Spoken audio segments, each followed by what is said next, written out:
So hello everyone. So this is an impressive crowd. So my name is Erwan Goriou. I'm working at ST, and I will. So as it was mentioned a bit earlier, there was a recent release of Zephyr a few weeks ago, which is v4.1. And so for this occasion, I will do a quick update on what is new on STM32 for this release, on what we are doing at ST with Zephyr. So I'm Erwan Goriou, working at ST Electronics. I'm based in Le Mans.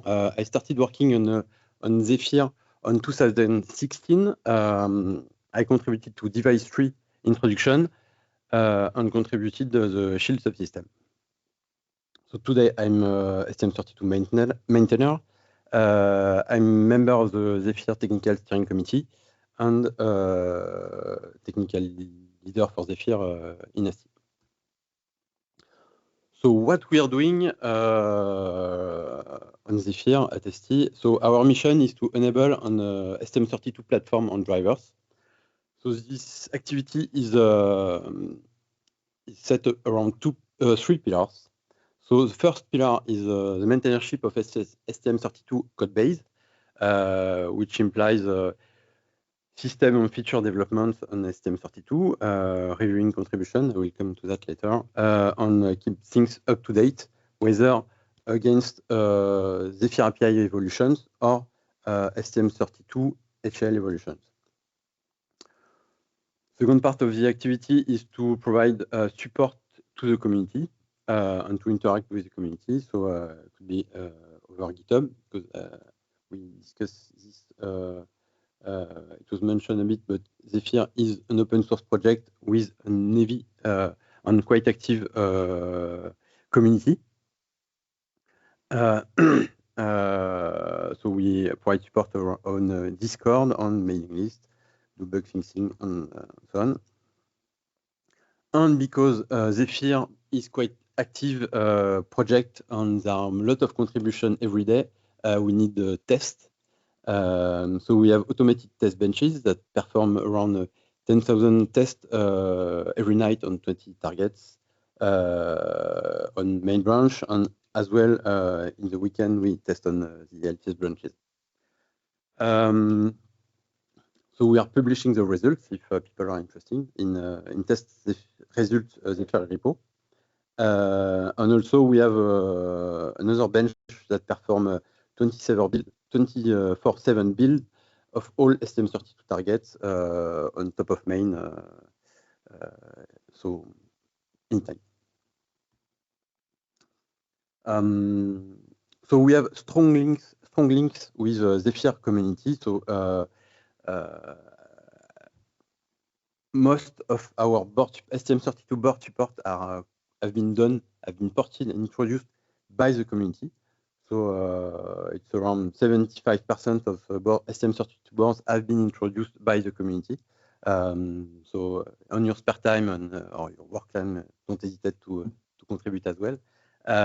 Drivers, most of drivers have been also been introduced by the community. Community also bring us bug reports, which is quite welcome, because sometimes it could come from field cases that are hard to replicate on a test environment or from extensive testing. Nice thing is that sometimes bug reports come also with bug fixes. So so we are getting that as well. And last important input that we can get from the community are the feature requests that are proposed also in GitHub. So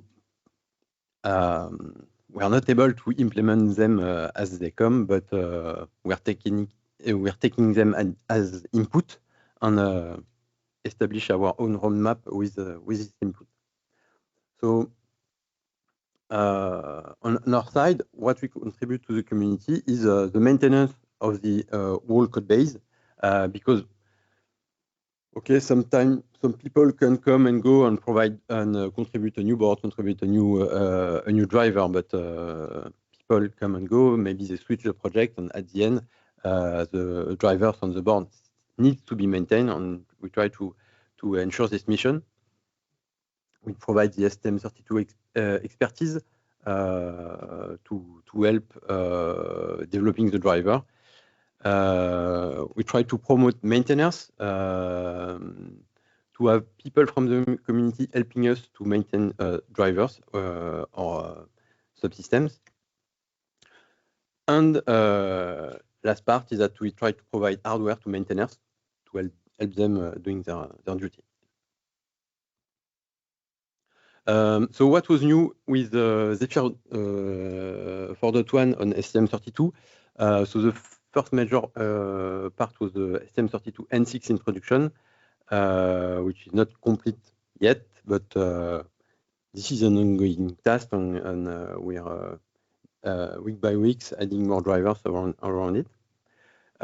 So new boards were added, so from C0 to N6 on WB0, so any kind of STM32 series.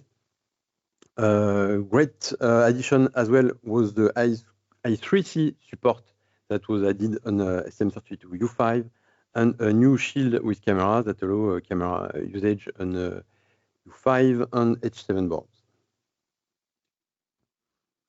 So this makes us today with current support, so more than 180 STM32 baseboard are now supported directly in the Zephyr tree upstream. All STM32 MCU series are supported, so except the freshly available STM32 U3 series, which is quite efficient in power management. So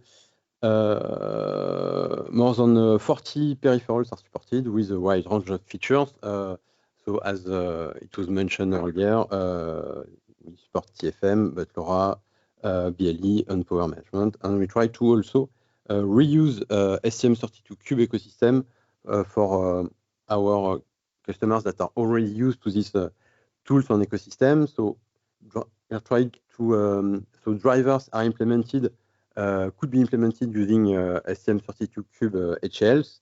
So either it is HLs or low-level APIs, so which helps to fasten the development and provide abstraction on top of the whole STM32 series. STM32 Cube Programmer can be used for programming.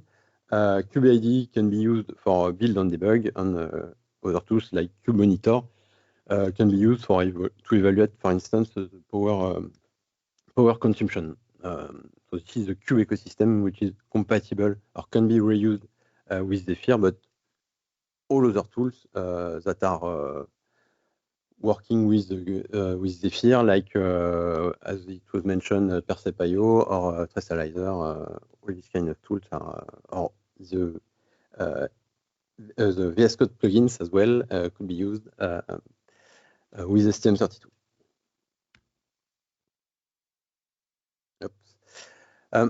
So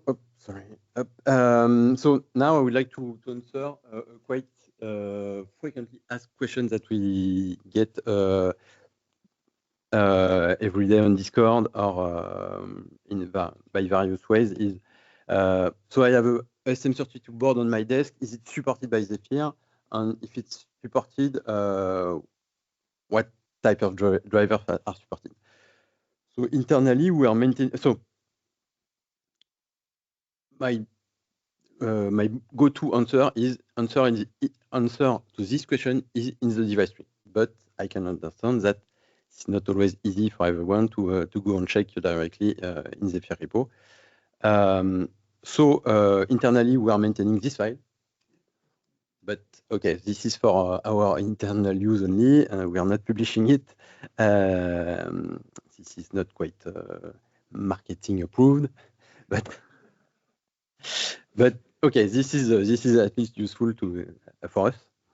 And now on Zephyr 4.1 release, there is a quite a new addition, which is quite useful, which provides the answer from the device tree. So initially, when we introduced device tree, I raised a ticket in GitHub, maybe 6 years ago, stating that we need to generate the documentation from the device tree. And now, thanks to Benjamin Cabé, who's not there today, but is with Zephyr Developer Advocate, so he worked on a plugin to allow to extract this information from the device tree and publish it on Zephyr website. So it appears like that, but maybe what I can do is to show you and explain how to use it. So you may be familiar with Zephyr website. On Zephyr website, you'll find okay. Yes, it works. Yeah, we got network. So there is a supported board on Shield web page. And on this web page, you're able to make some search, check, for instance, a vendor, a list of series. So, for instance, if you take STM32, you'll find that you'll find all the boards that are available with STM32. You can also check which boards support Ethernet, and you'll find the list of the boards. So here you have the list of the boards that are supported by Zephyr today, and this list is updated. I think this is daily, so depending on what has been added during the day and what has been merged, so the documentation is updated. And then if we take one board, okay, this one. Then in the supported feature section, you have a list of all the drivers that are available, which can be convenient to see, depending on your application and your need, what are the drivers that are already yet available on your series, and you can even click on the binding of the driver and check for this specific driver what are the features that are supported. Like, for instance, okay, for UART, you can enable single wire feature, TX RX swap if you need it, enable PIFO or hardware flow control. So this provides you a feeling of what you will be able to do with the driver on this specific hardware. So this should answer most of the questions that we get. So it will relieve us from this part. Now I will likely answer that you need to look at the doc. Maybe next time I will get this question. But it is now easily to access it, and this is available on all STM32 boards from Zephyr release 4.1 and will be likely extended to other boards quite soon. And that was it for my presentation. Thank you.